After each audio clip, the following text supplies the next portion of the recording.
Hi everyone and welcome back to a new episode of the Angular Spring Boot course. It's episode number 14 and today we're going to talk about how to fetch data using HTTP requests. Now, we had a chance to look a little bit at the HTTP client in a previous video when we sent feedback to our Spring Boot API, and now we're going to use the same HTTP client to fetch data from the server and use it in our application.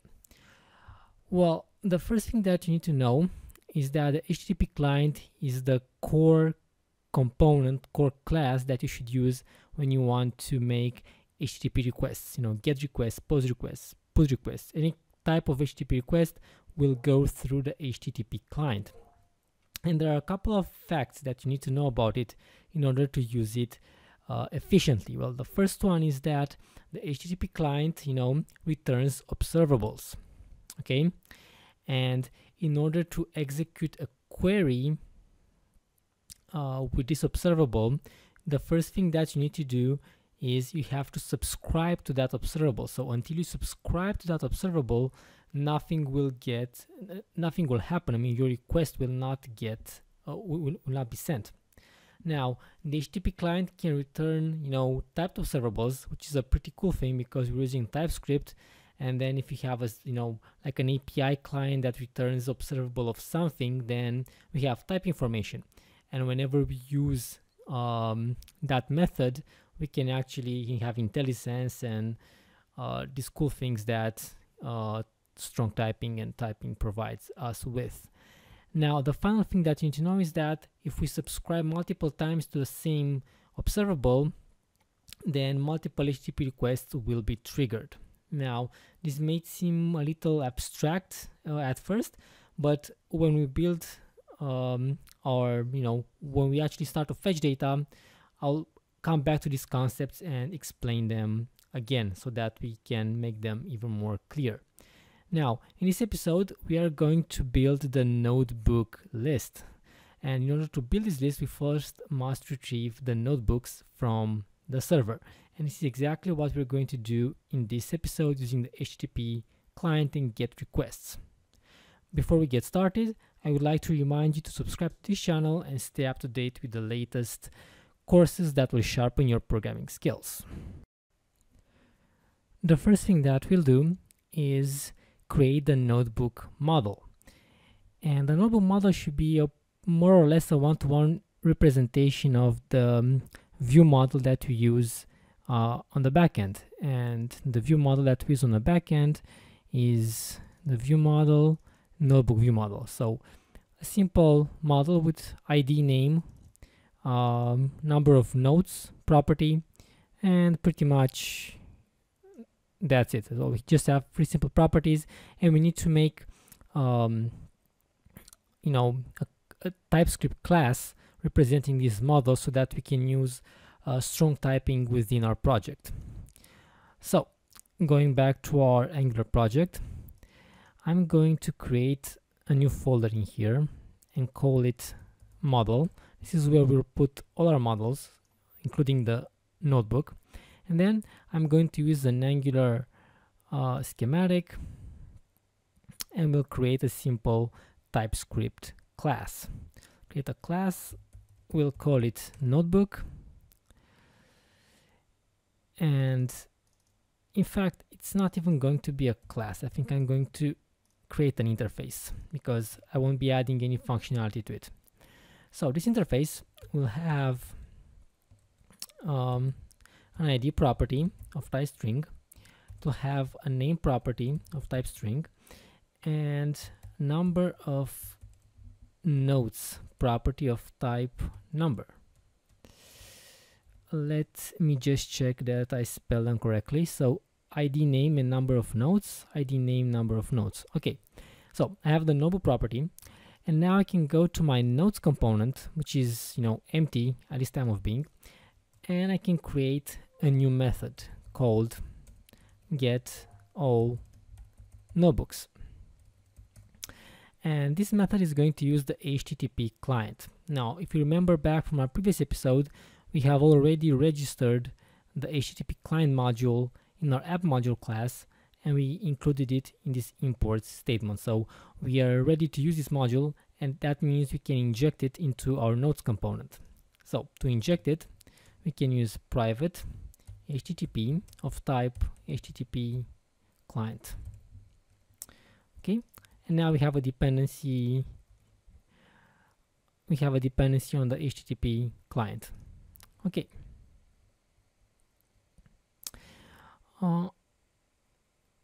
I don't know exactly. Okay, I think it's an IntelliJ thing. Okay. So we have an HTTP client. Let's see exactly. Okay, so maybe I made a mistake, but it should be of type HTTP client. So this one.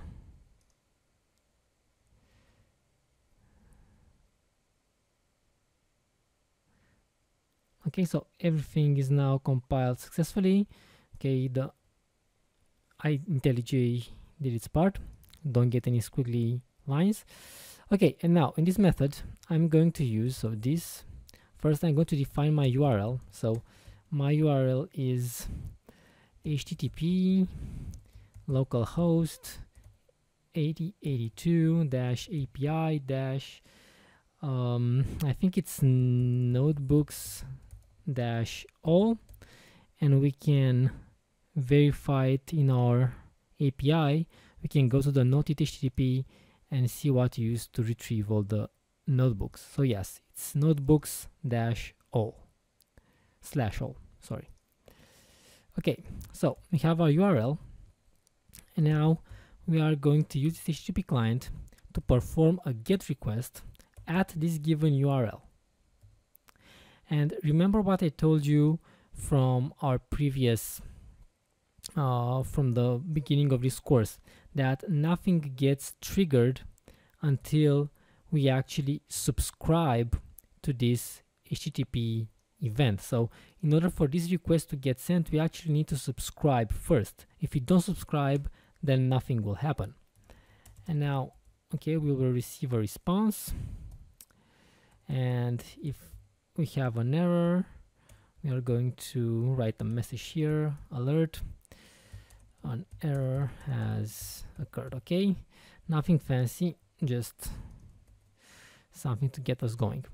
And what I want to do with this response, well, I want to populate a property here called notebooks, and this property is an array of notebooks, and initially this array is an empty array. Okay, we need to import this class, I think, and just give the ID some time to think.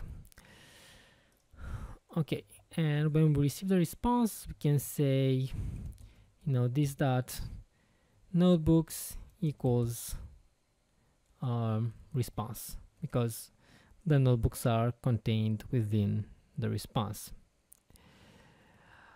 And we get this error because type object is not assignable to type notebook. So here we are not using a typed response. So if we're not using a type response, then we have a list of objects being returned.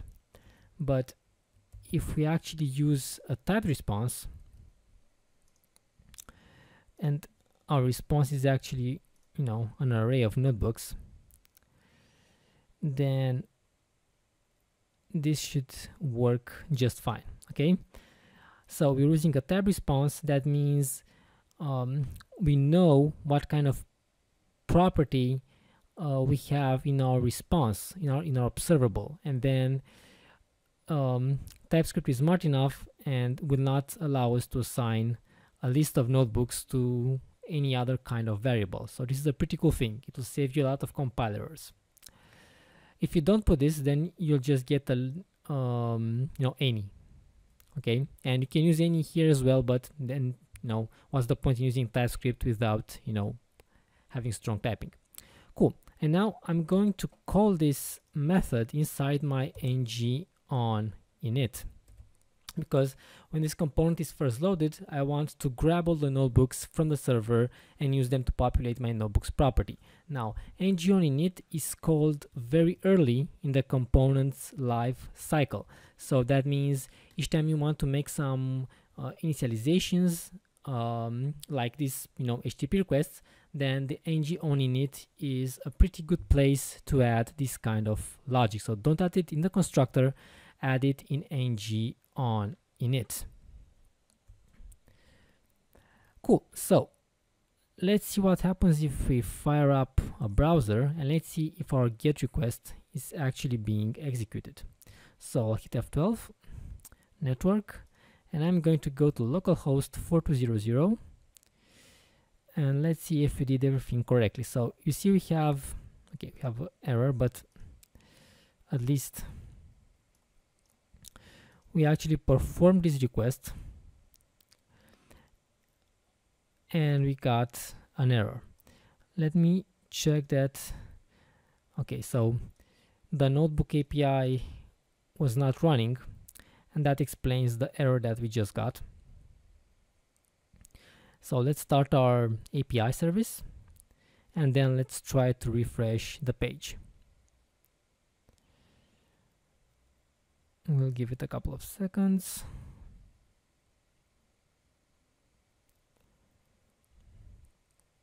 Okay, so everything is cool. We hit refresh, and this time we have this request and we are getting a response. Now we have two notebooks in our database called default and quotes. So the database initializer added those when we started the application, and now when we perform the GET request to retrieve all the notebooks, we actually have what we expect. So this is how you perform GET requests using the HTTP client, and this is how you fetch data from the backend. Now, I really hope that you enjoyed this video. In the next episode, we are going to take a look at Angular services, because I don't know if you noticed, but we're starting to pollute our code with this HTTP GET, with these URLs in here. So we have one in here, then we have one in the notebook components, and basically our requests are spread across the entire application. And once the application gets more complex, it will be very, very difficult for us to have a common functionality for these HTTP requests. And in the next episode, we're going to put them in a service and then reuse that service from all our existing components. And we'll see how that works in the next episode. Before we close, I would like to remind you to subscribe to this channel and stay tuned for more software development tutorials that will sharpen your programming skills. Just go to the Romanian Coder YouTube page and click on the subscribe button. Also, if you found this video useful, please hit the like button and share it with your friends. If you have any comments, thoughts, or ideas for new courses, just put them in the comment section at the end of this video, because I would love to get feedback from you guys. You can also find me on Twitter at Romanian Coder, and you can also check out my blog www.romaniancoder.com. Until next time, have a great day and write amazing code. Goodbye.